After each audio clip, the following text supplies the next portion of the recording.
Okay, over to you. Okay, thank you. Have a nice day.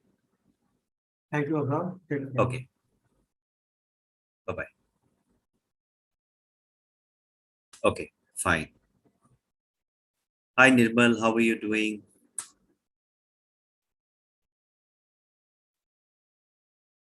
We'll wait for a minute or two. Okay, great. To see if anybody else is joining or not.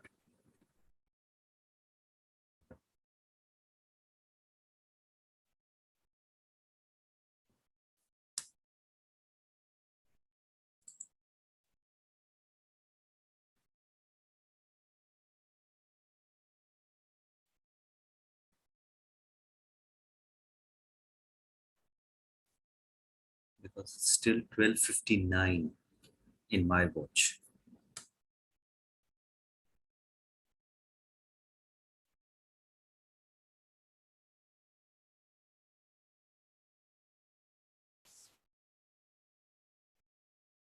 Okay. Anisha has come in. Hi, Anisha. Hi, Anisha.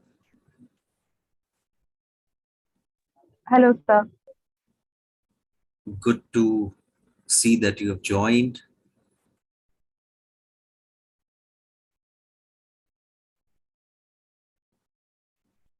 Okay, now it's 1 o'clock. We'll wait for a minute or two because the scheduled class time is 1.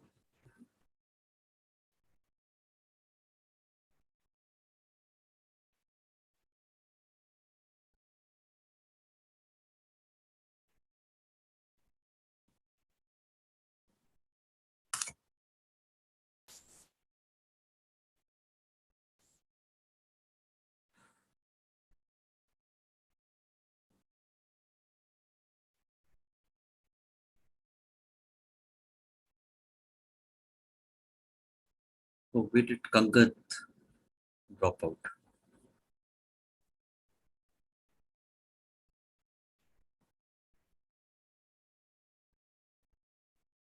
So, Anisha, I'm seeing you for the first time. Oh, here's Rohit. Hi, Rohit. Oh, Kangat is back.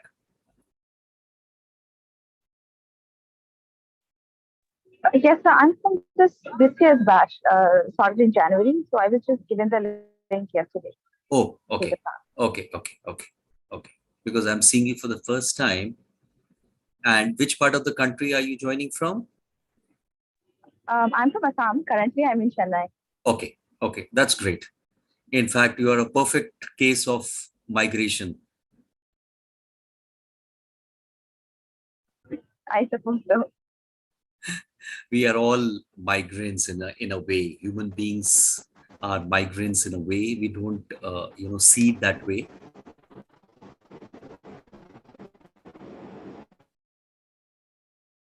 Hi, Rohit. I'm seeing you for the first time.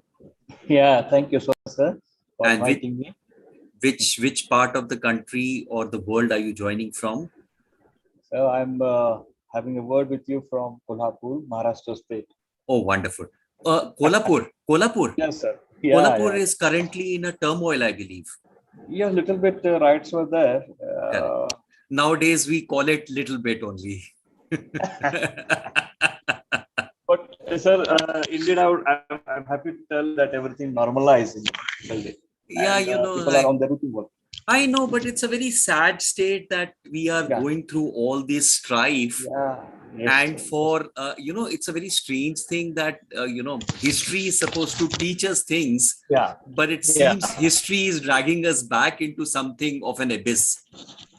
Yeah, I agree. I totally agree. So it's a very strange thing. But Strange as I said, people work there. In fact, what we are talking in these sessions. We are talking about identities. We are talking about. So last time I talked about minoritism. I talked about citizenship and multiculturalism. Today we are going to be talking about contesting identities. I think we can start if there are more people who are going to be joining. So let me share the presentation and we can start. Yes, sir, please. Thank you. So Rohit, you can mute your mic in case, please. Yeah. Yeah, Okay. one second. Okay.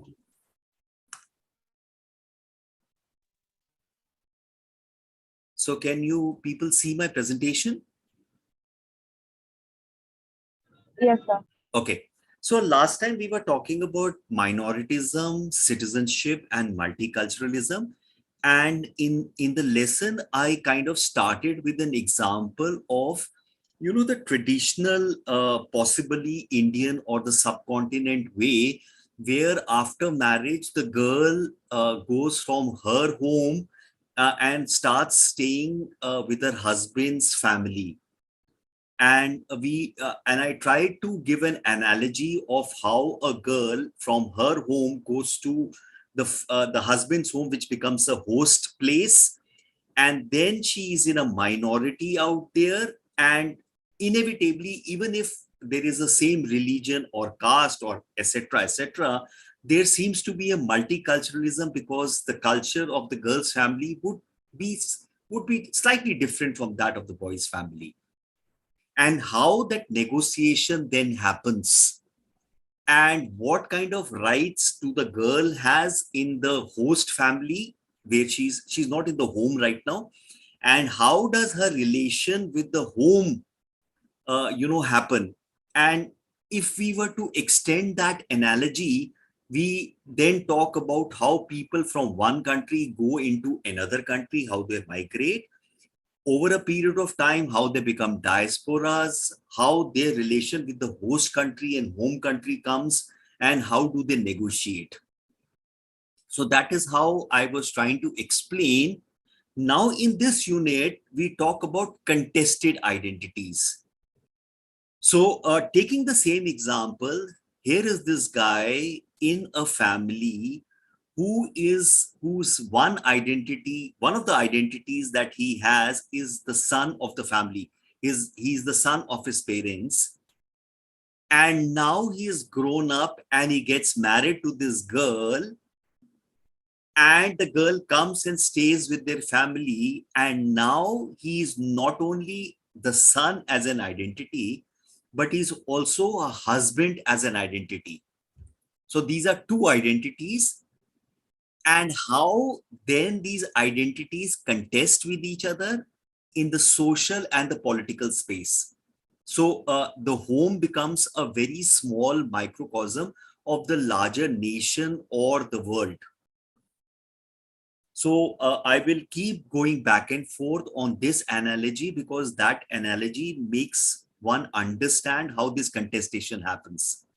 And inevitably, as we had started with the first unit on migration, we have looked at the fact that human beings' history, as we know, in fact, human beings have been on this planet for 3 million odd years. The modern human being is about 1,00,000+ years. And the whole history of the humankind is one of migration and movement. And inevitably in migration and movement, you pick up a set of ways you do your daily chores, and also understand the fact that the way living things, or possibly humans more, we like to look at some amount of familiarity. An unfamiliar situation gives us a chill. We like to look at some familiarity, and that familiarity we can easily define as a culture. So let's look at how this plays out. Please, all those people who have joined for the first time, you can stop me at any moment of time to add something, whatever I'm saying, or to add an anecdote, or to ask a question. We can stop at any moment of time. So these are the objectives of this module: understanding various forms of identities, historical perspectives, role of identity, forms of identity like cultural, ethnic, political. Every human being in the course of life goes through multiple identities, and these are not fixed in a particular way. For example, your eye color could be a fixed identity. but every other identity or height, weight also changes. Everything else is changing. The new challenges emerges from contested identities, the need for comprehensive policy to resolve. And inevitably, it's the contested identities are like the contesting thoughts that we have and how we negotiate and come to a conclusion. So these are the objectives. Basic facts: close relationship between identity and culture. So when people migrate, they carry with them their physical state.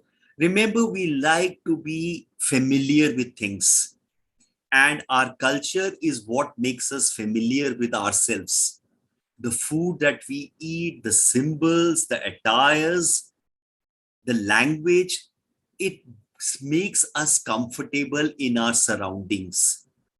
Our new surroundings makes us uncomfortable.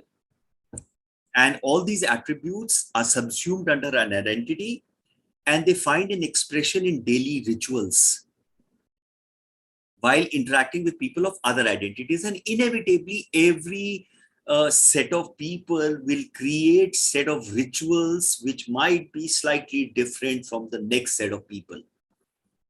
That's the way it works. So let's start with definition. What is a definition of identity? Erickson talked about a subjective sense of sameness and continuity, a process located in the core of an individual. It's an unconscious process. It's an unconscious process. What clothes I like, how I like them, what kind of languages I learn, how do I behave in a particular way. Whereas Berger and Luckman talked about a reality of everyday life shared with a common set of meaning. It's both subjective as well as social. So it's not just an individual phenomena, it is also a social phenomena. Culture is one of the basic markers that differentiates one identity from another. So inevitably, let's come back to the boy and the girl. There is quite a possibility that the boy in the boy's house has a habit of sleeping late because the early morning tea is made by the mother. There is also a possibility of the girl in the girl's family also sleeping late or waking up late because the mother is making tea. And now when she gets married and comes to this husband's house, there is a contestation of identities and a culture. For example, both of them are late, but the girl is expected to get up and make tea or something to that. How does the negotiation happen? It's a reality. So there's a close relationship between identity and culture. While culture is bounded in a geographical area and shaped by traditional rituals, identity is an outcome of belonging to that particular culture. So inevitably, as I said, each household in a microcosm or each citizens in a particular nations work in a particular way. They have a particular culture. The individual members tend to internalize the aesthetics of identity and cultural practice in their daily ritual. And the interesting example I always give is I come from the state of Haryana. Haryana is in a northern state. It's a very small state. In fact, if I was to travel from one end of Haryana to another end of Haryana, it would typically take me about 5 hours, 5 to 6 hours, 250, 300 kilometers. But at every few kilometers, I see a different dialect. I see the food habits. I see the clothes. Everything varies. So if a small state has so much of diversity and so much of cultural practices, you can imagine what a country like India might have.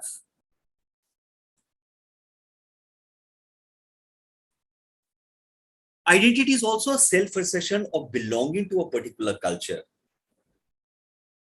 Main tool of survival for immigrants. Remember, immigrants are people, or when you migrate. So, for example, Anisha, when you move from Assam to which is northeast to Chennai in south, there's a whole marked change that you come across in terms of the language, in terms of how people behave, how people react. You are attuned to a particular style, and then you come to a next style, and that's where how do you survive? And that's where your identity comes in. How you negotiate the social and political space. Identity, in fact, always is in creative tension with itself as it evolves and transforms and mutates to various other sub-identities. So the boy whose main identity, one of the main identities was a son, now has two identities. He's a son and he's a husband. And subsequently, as this couple would procreate, he would also have an identity of a father. Now there are contesting identities. I hope I'm not going too fast. Guys, I hope I'm not going too fast.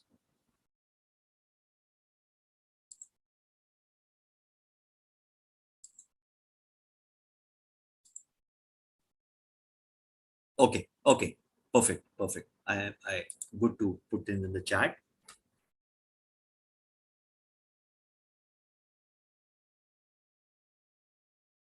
An identity becomes a contested identity when it comes in association or in confrontation with other identities and attempts to create a social and political space. Remember, the fight is the social and the political space. And in order to achieve its objectives, identity negotiates, maneuvers, repositions, and sometimes confronts other identities. Typically, family, very small microcosm. Now the boy is a husband and also a son. There is a political confrontation between the mother and the wife, and who it's a kind of an unconscious thing about who controls the son, or is there a control, and the boy is trying, and there is this contestation. How does it work out? How does it confront? How does it repositions? How does it negotiate? Similarly, the girl, does she stop being the daughter of her parents? Are the boy's parents only her parents? See, at every stage we are negotiating. So Schwartz used this catching phrase called the migrants of identity to describe the continual search by American youth for an identity that they found acceptable. Inevitably, we also try and look at an identity which is acceptable and authentic. In fact, today in the era of new media, social media gives a great understanding of identity in terms of we are trying to prove who we are. The photograph that we put, the email ID that we take, the kind of subjects that we talk about, we are trying to project an identity. Unfortunately, in social media, there is a sort of a presentation where your actual identity could be in direct opposite to what you present, but somewhere on a detailed note, our identities do come out the way we are. And the same analogy was later extended to transnational migrants. So how did this clash of identities happen? When these identity groups were living separately, few chances of conflict. When the boy and girl are separately, few chances of conflict.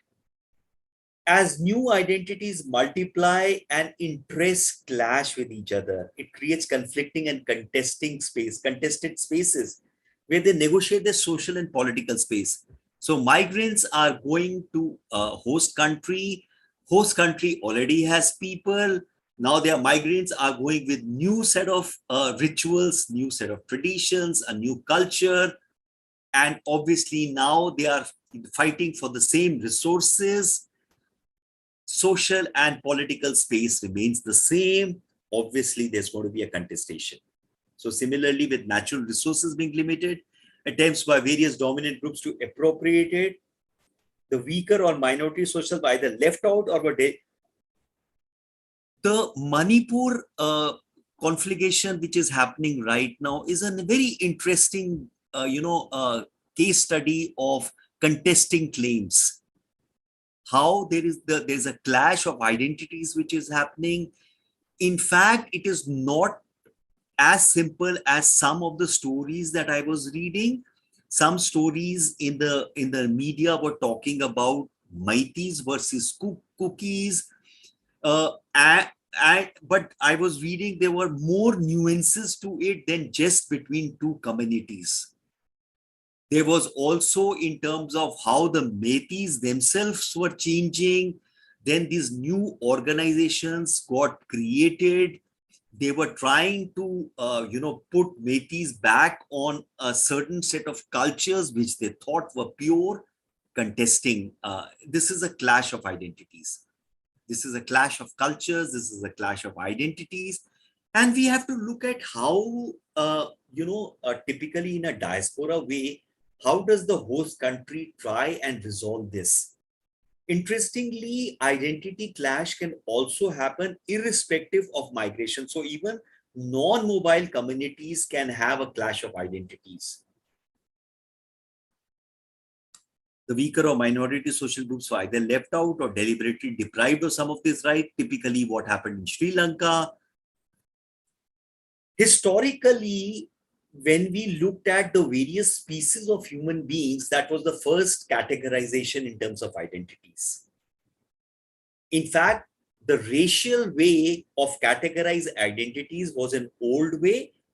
In fact, the modern scholars have clearly debunked the racial theory. We will look at that. In fact, when they categorize the species based on certain features which were unique, this was the first attempt at identity.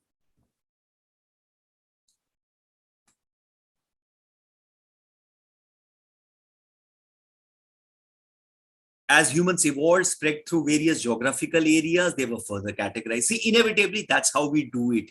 Unless we are able to stereotype or categorize, and that's why mass media uses stereotypes a lot, because that's how a diverse, heterogeneous set of people understand the world around them. Unless we are able to typecast things and situations, we get unnerved. So, they were categorized as Africans, Mongoloids. As humans began living in societies, the spiritual quest led to birth of religion, which is again an identity. So everything that human beings did created an identity or a sub-identity.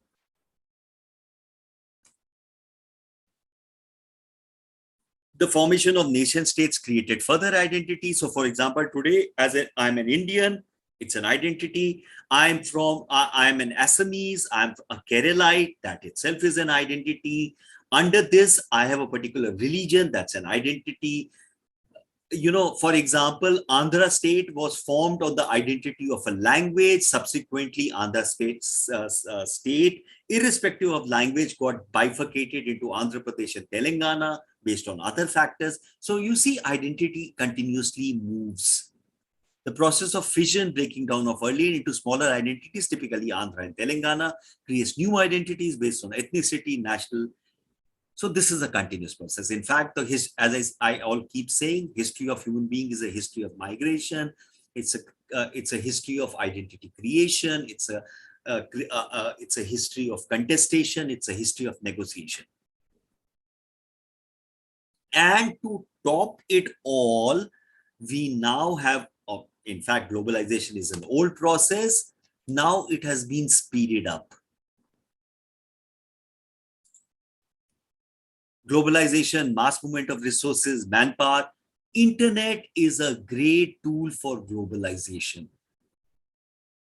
The communication today, there is a whole lot of convergence which is happening. People start contesting their rights to resources based on identity and belonging, discrimination and racial assaults based on ethnicity, which is what is happening.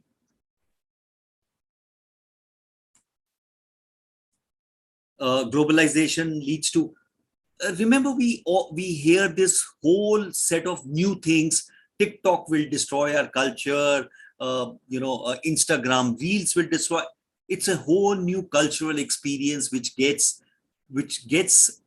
connected with us 24/7 into 365. between societies and relocated people. More and more people are traveling. Identity of migrants keep changing as they travel across various cultures. Today, you don't even need to travel for your culture to change, because the world is getting beamed into our households, into our handheld devices, and we are constantly on our handheld devices looking at various cultures, negotiating that.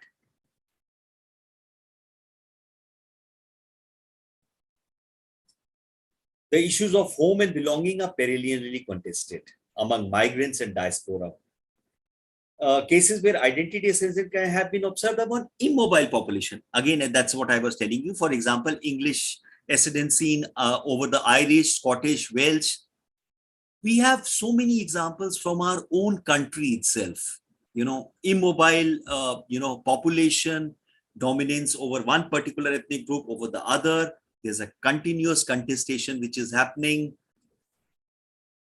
Now, this contesting identities has a cultural construct. Remember, every identity is unconscious, more like a construct.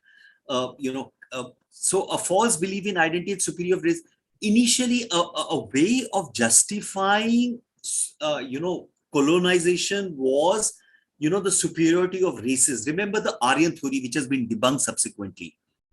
Colonial quest beginning from the 16th century, the whole German ideology, or the way Germans went about, was also about superiority of races. They tried to create, a race, or they said that we will experiment to get a pure race, white supremacy over other identities, an attempt to civilize the rest of the world.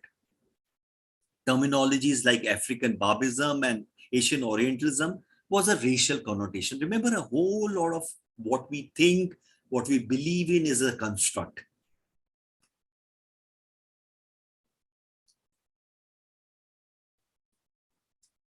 So one way scholars have said that in Europe and America, for example, contested identities cannot be understood unless you talk about white supremacy and black subjugation.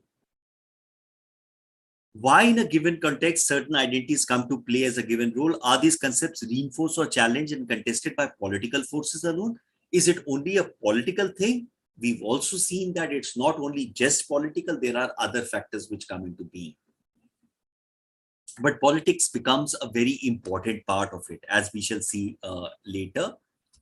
To create a new political identity, sometimes a dominant group takes recourse to cultural continuity and similarity.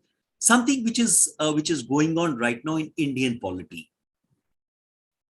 Recourse to cultural continuity similar with other minor ethnic groups. So there is this discourse about Buddhism, about Sikhism, about Hinduism. These are, there is this negotiation or contestation which is going on.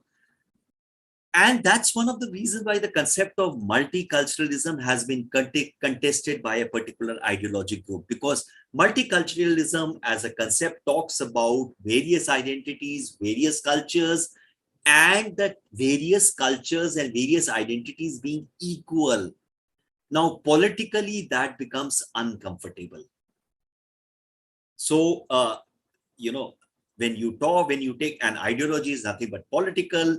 So obviously there's a contestation. Remember, the contestation is happening in our daily lives as an individual, as a family, as a group, as a nation.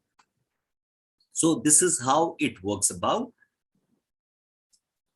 Despite migrants' mobility, there are some inherent we define and differentiate. As I said, everybody is in a way unique when I take the sum whole of an individual. And when I take the sum whole of a community or a family or a nation, there are these differences with the closest people. In fact, in a family itself, two siblings also have a difference.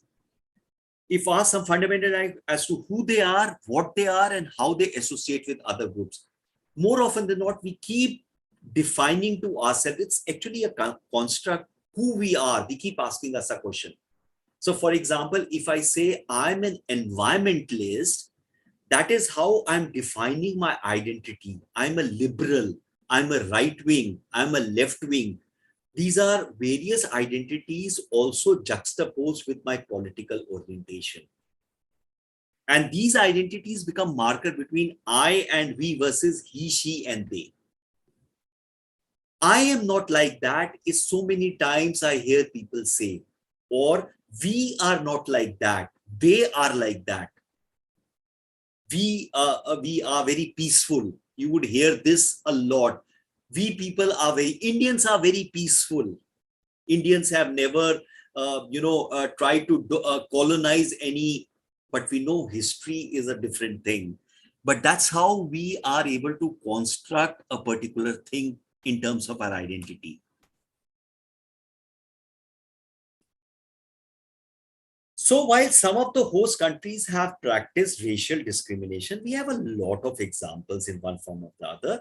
Immigrants on their part are also being unable to overcome their narrow identification, particularized identity. Remember, these people who migrate carry their culture along, carry their belonging along. Now, you might go to a new place, but the things that you have always been doing, which is your comfort thing or comfort state, you just can't leave it. It's like the girl who gets married and goes to her husband's house. Now she has grown up in a particular way. Now there is a contesting culture and a contesting identity. She can't just change, or even expecting her to change suddenly is kind of very weird, but it's a contest.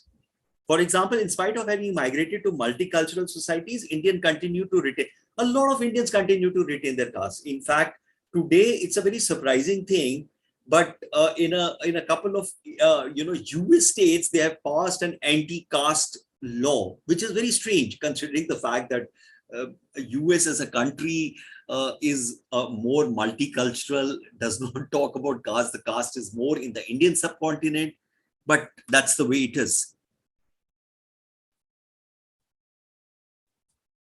In Europe and elsewhere, new forms of belonging, citizenship, and identity emerge in post-war. And even the history of Europe. So there was a Yugoslavia and Czechoslovakia, and they broke down. So the nation state of Yugoslavia, suddenly the people living in Yugoslavia now have to contest with new identities. The people living in, let's say, the USSR, the earlier erstwhile USSR, now suddenly had to contest and start calling themselves Ukrainians or Kazakhs or, Armenians. It was a new thing. Migration of people across nation states were responsible in creating new identities. In some cases, the immigrants groups were instrumental in challenging the citizenship law, as witnessed in Germany. And now, these migrants are also, active in social and political spaces. And that's where possibly what we see in the US about this fight between the natives and migrants, and the thing about right wing trying to build a wall to prevent the Latinos from coming inside the US. The interesting part was the fact that the whole US is a set of migrants.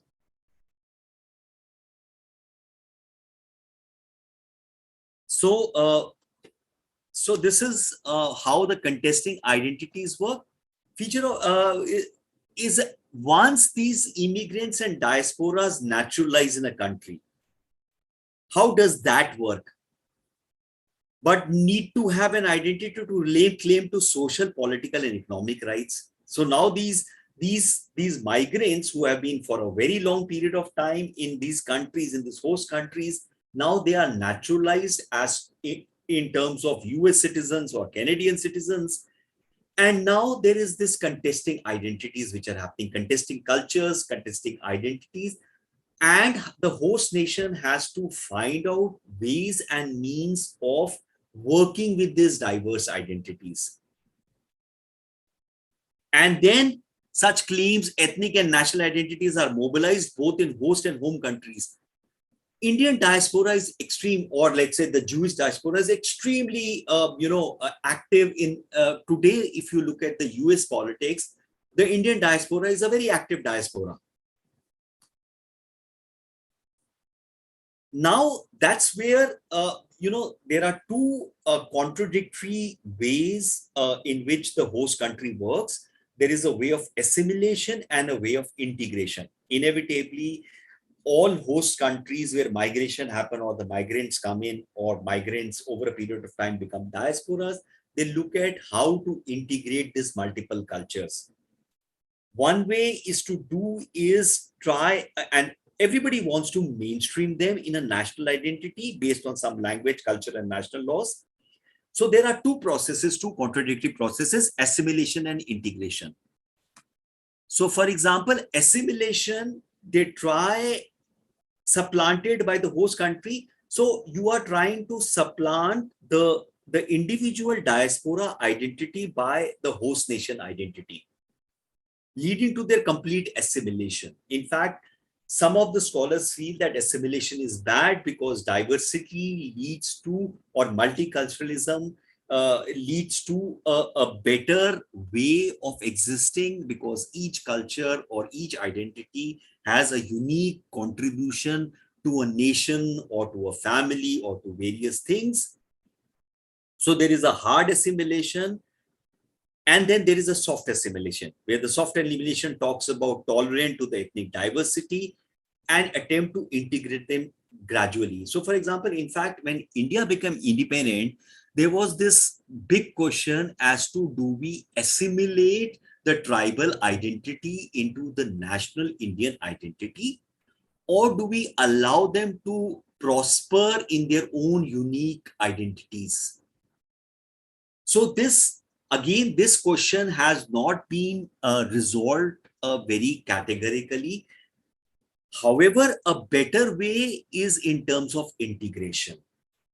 Ultimate objective of the assimilatory process, voluntary on the part of immigrants and diaspora, with their informed knowledge of the adopted country's culture, education, language, and legal framework. Do they want it? And this becomes a much more dynamic process, where the diasporas and the migrants also feel connected to it, though there have been counter examples of the fact that if you allow these things to happen, then the migrant culture starts clashing with the national culture. The soft assimilation actually celebrates hybrid identity, encourages migrants to embrace. So if was to look at the family, if you allow two individuals to grow on their own steam, they actually will feel responsible as a part of the family or a nation, and then contribute. Though a counter viewpoint is that if you allow them to have their own identities, then inevitably they'll go their own way. There'll be no national ethos. And maybe this is the reason why schools and colleges have a single uniform, because they say that it becomes a college ethos or a school ethos. And if every child is given the opportunity to wear their own clothes, you will never develop a common psyche or a school psyche or a common culture or bonhomie or whatever. So a lot of scholars feel soft assimilation is a win-win situation, both for immigrants as well as for the receiving country. Again, these are contesting claims. This is also a contesting claims. Nations have to figure out how they need to work. For example, the Indian polity allows the tribals and the minority the minority people, the tolerance to continue with their own culture. So integration versus assimilation, Roy Jenkins, 96, emphasized the process of integration instead of assimilation to mainstream migrants into the British social milieu. Assimilation was a flattening process, while integration meant empowerment, acceptance of diversity, and mutual trust. But then one can possibly, so one of the ways nations look at it is in terms of laws, a legal framework. How will certain laws work? do you allow migrants or minorities separate laws, or do you have a common law? Where do you divide? It's a complicated negotiating process. It is, in fact, integration is an attempt to accept and respect others' identity in a multi. So one has to first say that, are we a multicultural? Do we celebrate multiculturalism? If we don't, then you look at it in a different way. Any questions till now? Any questions till now?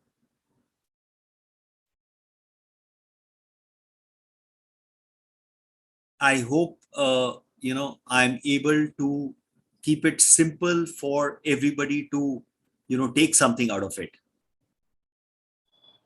Sir, good afternoon. Who's that, Sudesh? Namaste. Who? No, sir. No Okay, questions, hi, from hi, my side. hi, Sudesh, hi, Sudesh. Hi, Good to see you. Good to see you. Hi, sir. So Yeah, because none of the videos are on, inevitably I have a blank screen with the presentation. Oh, there you are. Hi, Swadesh. Good to see you. Hi. Good to see you. Thank you, sir. Thank you. Okay, let me then just carry on and try and complete it. So this is the thing about integration and assimilation. Inevitably, identity also has something called identity politics. So, if you can just mute your mic. Yeah, thank you. Identity politics. As identity is a political status and a process as well, it gives rise to politics of identification. In fact, that's why identity does not just limit itself to a part of culture. It has a political status. When new social groups jostle with each other for political space, the Meiteis versus Kuki in Manipur, there's an identity politics happening. This new Meitei organization which is a recent phenomena. Then, of course, there is a Kuki organization. The ruling party own MLAs, which are divided into Meiteis and Kukis, seem to be now at loggerheads. They are speaking crosstalk in spite of the fact they come from the same political party. Looks at identity as a category which could be mobilized for political reasons. And one of the things they were talking about was the fact that this started with when an ST status was being talked about for Meiteis. Now, typically, an ST-SC status allows a particular group to be able to get some amount of government jobs, to get certain reservations. So it is a political process. Especially in an electoral democracy where social groups identify closer to a political ideology. So in spite of the fact that there was an overwhelming voting for a particular political party which has formed the government, there is a sub-identity which is coming at play. So the identity has a politics. No diaspora or immigrant ethnic group could live without identity, as their very existence depends on it. So, for example, an Indian traveling to, let's say, the US, unless he identifies himself as Indian, it will be very difficult for this particular person or this particular family to live. By virtue of its definition, such identity groups problematize the notion of political allegiance, citizenship, and rights as they straddle across national boundaries. So it becomes a very interesting thing how it works about. Now the politics muddles up the whole space. This politics of identity now makes a diaspora an extension of nationalistic discourse. So it's no longer now the host country and you have left the homeland. So now the diaspora is straddling the host and the homeland. Could also be seen in the creation of pressure groups by diasporas, as in Jews and Indian diaspora. Sometimes they also work in opposition to their existing homelands. For example, Cuban diaspora.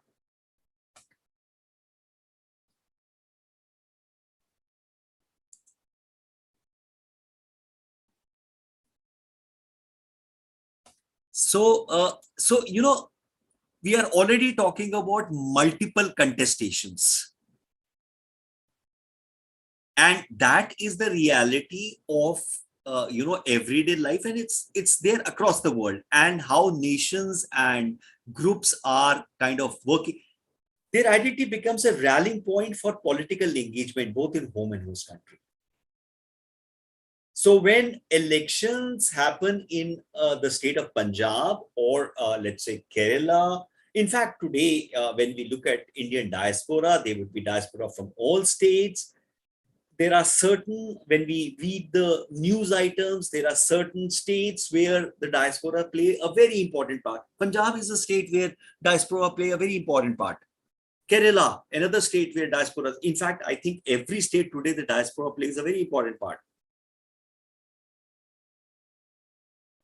Diaspora cannot afford to ignore its identity, as it plays a critical role in their political negotiations. So essentially, again, you are jostling for social and political space. You are in the US, where there is a majority community. You are an Indian. Would you now identify yourself as an Asian or identify yourself as an Indian? Indians are not categorized as Asians. Asians are typically the Koreans and the Chinese and the Japanese, whereas Indians are Indians.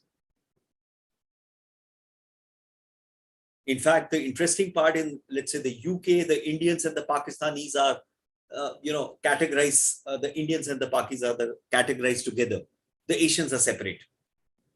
So there is a identity, even though, Orientalism is typically talked about India, China, Japan, but otherwise you are an Asian or you are an Indian.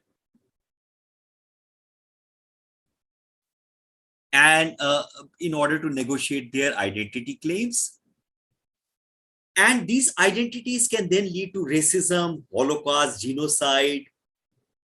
Earlier concept of race was biological. It was Franz Boas with scientific evidence showed that race is a cultural construct. All thing about race is nothing but a cultural construct.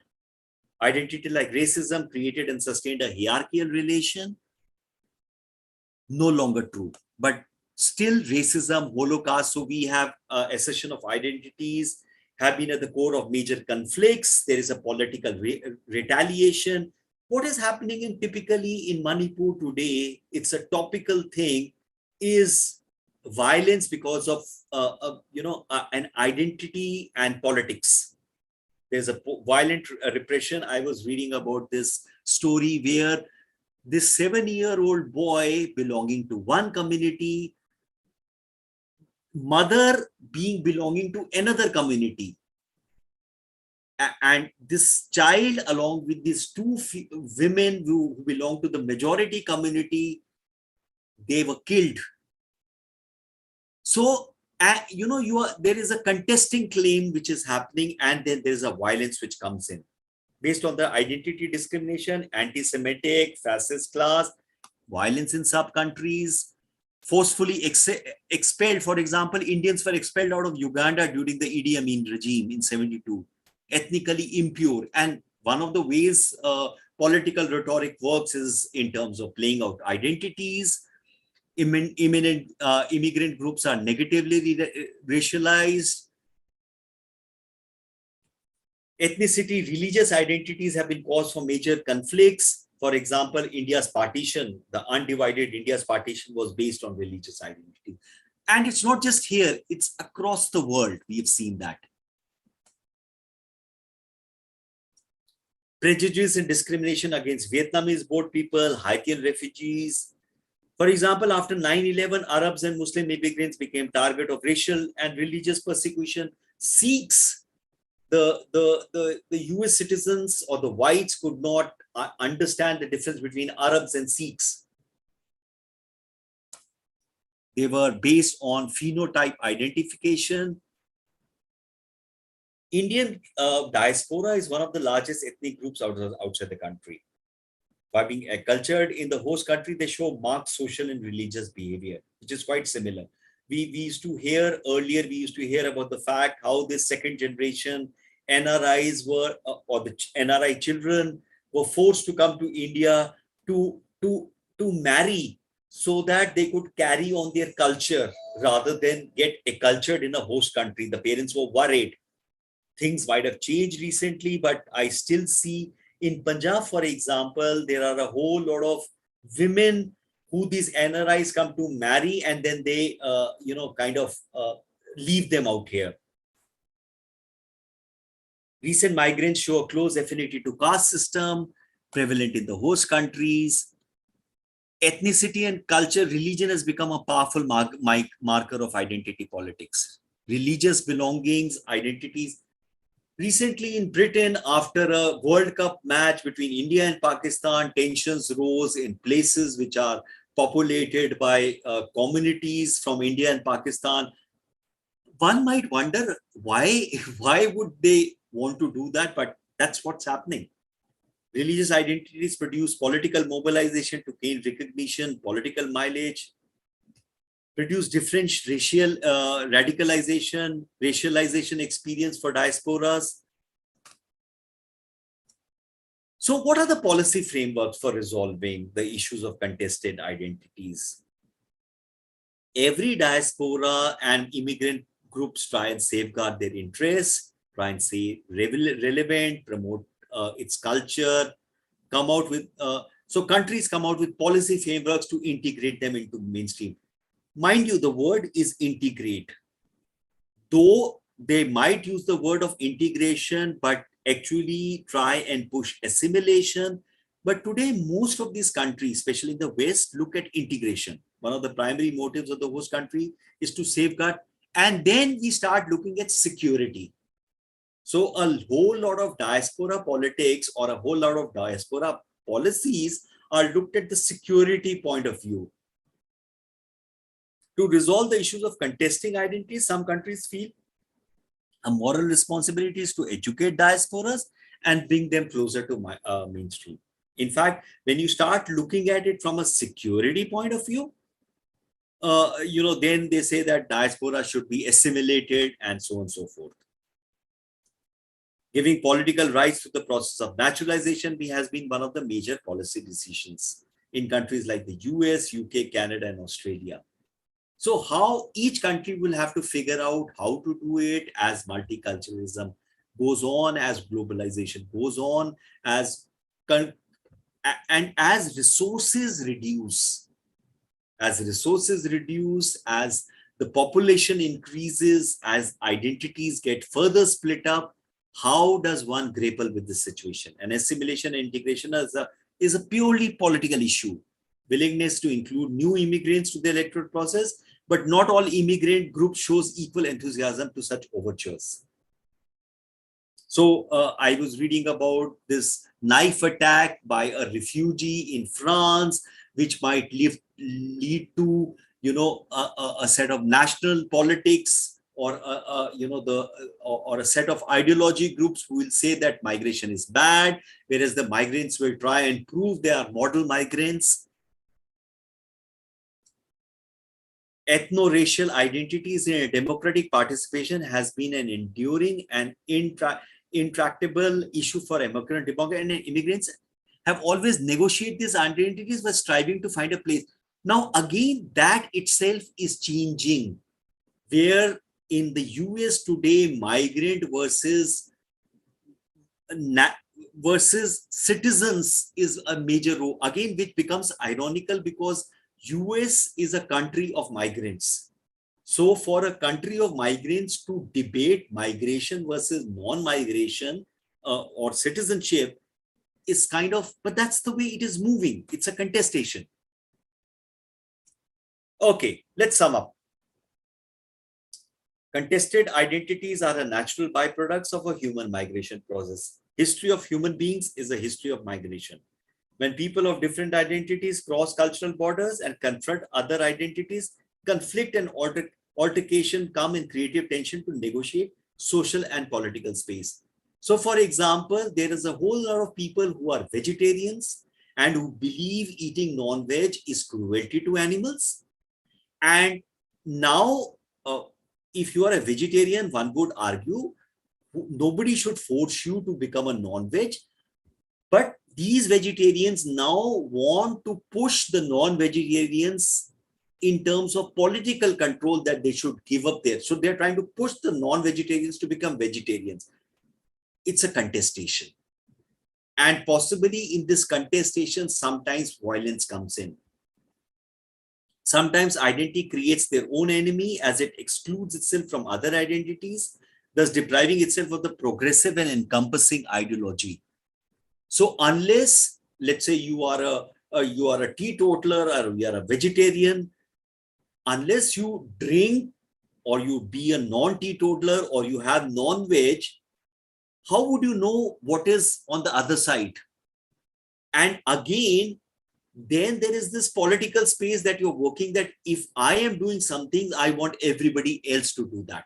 Now that's a political construct. While identities are binding, they are also self-limiting as it stops its further expansion. In order to survive, sometimes a particularized identity has to be tolerated to its internal diversity.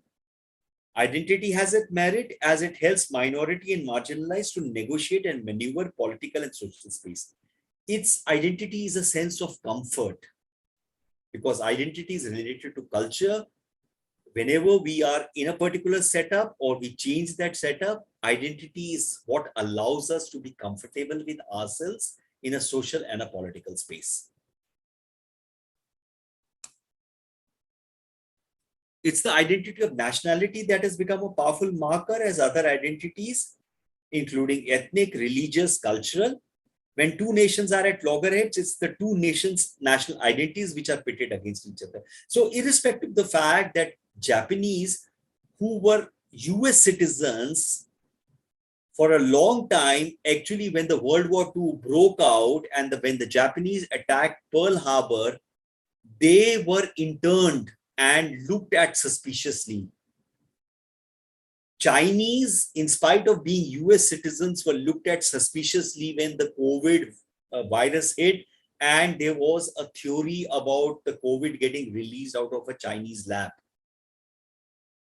So these are national identities being pitted against each other, cannot be eliminated in a multipolar and a multicultural world. There has been progressive attempts towards conflict resolution. In fact, conflict resolution is it's a great topic to understand how to resolve a conflict, minimize friction through policy measures, including bilateral and multilateral talks between stakeholders of diverse identities. It has become a need of the hour considering the globalization and movement of people.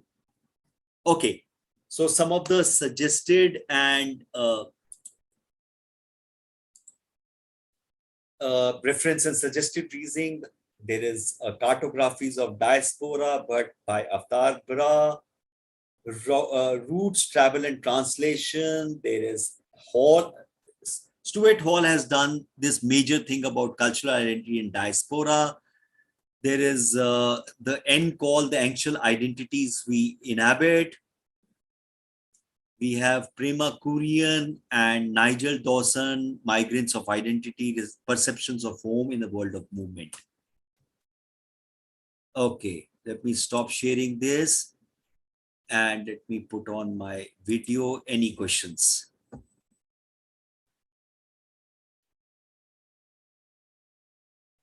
If there are any questions, you can ask me or you can type it in the message box.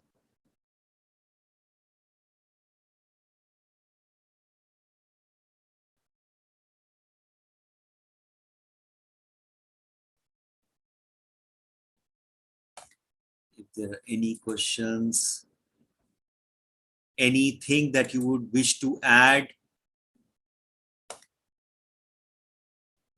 In fact, Kangat, your example last time of Nepalese in Kerala also is in a way, there is a contested identities which is going on.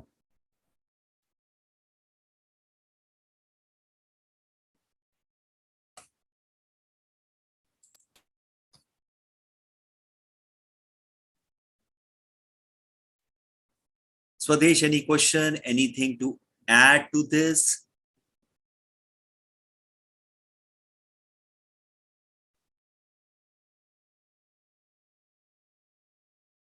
Anisha, Rohit, any questions? Vijaya, good to see you.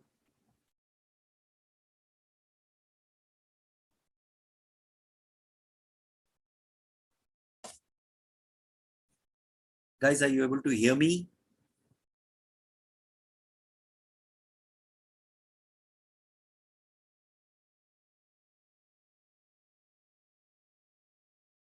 Yes, Professor, I have a question. Tell me, please. Basically, we find that in India, we have so many cultures. Hmm. So when Indians shift to other countries, I think we should face lesser problem than people who are moving from a country with singular culture. Your thoughts on that? Kangat, one needs to understand that irrespective of multiculturalism that is naturally existing in India based on so much of diversity, how much do we understand each other's culture? So for example, look at the fact, how much does a person living in Delhi, which is to a large extent Delhi is a great example of multiculturalism, because people from all across the country are living in Delhi. And yet, how much does a family who has a South Indian neighbor or a Northeast neighbor, look at the kind of racism we practice in Delhi in terms of Northeast or Southern people. So how much do we know about the Kerala culture? How much do we know about Kerala, Karnataka, Andhra, Telangana? You might have, it sounds pejorative, but you might have heard of every South Indian bunched under a larger category of Madrasi. Kangat? Yes, there is a historical reason. Because earlier in South, we have Madras presidency only. Understandable. But remember, it's been 70 years since independence, 70 odd years. I think we should have made a movement in terms of understanding those cultures. So inevitably, what typically happens is every culture, in spite of various cultures, we are still bubbled up in our own culture. And so in spite of the fact that we are from a country of multiculturalism, we still only understand our particular culture. And then we go to a host country where there is a new culture. So we are still stuck up in a bubble, and now we are negotiating. So Kangat, that is the reason why this becomes contestation remains a perpetual thing. For example, when Indians shift from one particular state to another state, they should be much more, comfortable, considering the fact that there is a national identity which works, and yet we see news item about people from from Nagaland being attacked in Gujarat, or people from here being attacked. So we are not being able to, relate to the larger Indian identity, and then we immediately get split up into a state identity or a language identity or, other smaller identities, and then there is a contestation still. Kangat? Yes, I agree.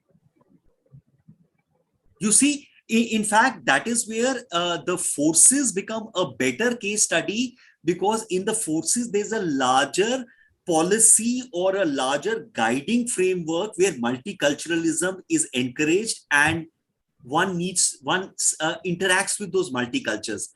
In the normal system outside the forces, in the civilian space, those engagements are not happening. So the bubbleization is happening. Kangat? Yes. I understand your point. Okay. Vijay, when you join a force, you are Indian. You are no more from Kerala or any other state. You become just an Indian only.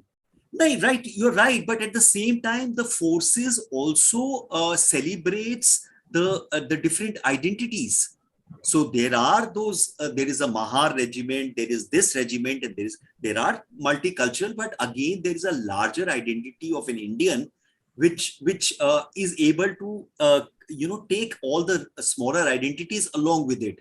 In the civilian space, that does not happen because there are not enough interactions which are happening. Yes, and now we are shifting gradually from that community-based forces to we are now having mostly units, mixed units, so that integration is there. Whatever. So there is so it, in terms of multiculturalism and multi-identities, there has to be some sort of policies or some sort of processes which allows identities to interact with each other at the same time, respecting each identities. See, the minute you are going to have one identity trying to, trying to come over the other identity, there's going to be a conflict. So trying to resolve those things becomes a very important political and a policy initiative. Kangat? Yes, I get your point. Okay. Vijaya is talking about, sir, my question, Vasudev Kutambakam in the concept of multiculturalism. See, in a way, Vasudev Kutambakam talks about the world is a family.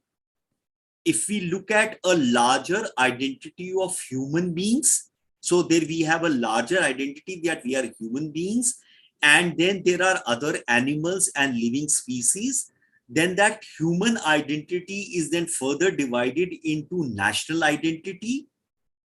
It is divided into, we used to talk about races, but let's not talk about races, but we are talking about national identities. Under national identities, we are talking about religious identities, we are talking about language identities, we are talking about food identities, we're talking about state identities. Vasudev Kotambakam talks about respecting all cultures. So actually, if the Indian state is able to actually follow, and that's how when the independence happened, that's how the state went about. In fact, when Nehru talked about science and dams and laboratories as the new religion, he was actually bringing out, trying to subsume or get all identities and cultures under a larger culture of Indian, at the same time respecting each other cultures. See, unless we are able to live with each other, understand and respect each other cultures, Manipur kind of situation will keep happening because there is a contestation. There is a large population. There is a dearth of resources. There is political mobilization. There is all kinds of social mobilization. There are multiple identities at work, and unless there are fair enough policies or legal frameworks where people feel a sense of justice and a part of belonging, we will always be contesting, and then it will lead to violence. Vijaya? Yes, sir, I'm with you. Okay, now we spoke about Manipur violence. Now we are talking about a global Vasudeva Kutumbakam, and globally to make everybody as our family. Correct. But these things are happening internally. And what are the measures the Indian government is taking to prevent such actions, and how to leave the world? Now let's talk about only India, because the whole world is India mein sama gaya hai. So true. How the government is working on it? Like, what are the policies? Inevitably, if you see, in spite of the political mobilization or the political rhetoric, we tend to veer around our original thought process that unless we keep respecting each other in terms of identities and culture, there is bound to be friction and contestation. Contestation is always going to be there. Contestation is a part of life. So the more you will see the government doing a flip-flop in terms of there is a certain amount of political mobilization, there is a certain amount of splitting of identities, and yet the larger part veers around to say that we have to respect each other. The identities will remain. There is going to be a national identity which will work. Then the national identity, there is going to be a world identity of humankind. Look at the fact how Ukraine-Russian conflict is happening. And they seem to be of a similar culture. They were a part of a single national identity some time back. So unless a human being realizes the fact that for larger sustainability of the human race, we would have to figure out ways of resolving, of talking. Wherever we are not talking and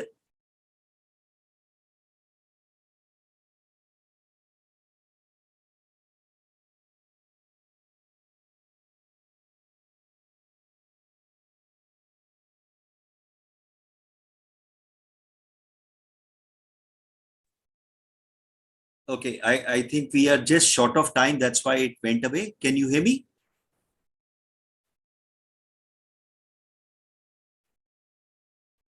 My video is paused. Okay, I think, can you hear me? Okay, so we have already exceeded our time.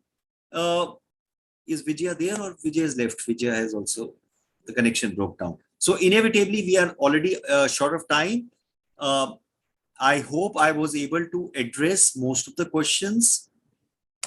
And okay, I see some chat. Okay, perfect. So, hi Vijaya. Vijaya, I hope I was able to address. We are already short of time. We've already exceeded our time. So good to meet you guys. Hope to see you shortly with another unit. In case you want to connect with me, as I said, I'm only on Twitter as a social media. I'm going to put on my chat my Twitter handle. You can connect with me on Twitter. That's in the chat. You can see that, and have a nice weekend wherever you are, and let peace be with all of us.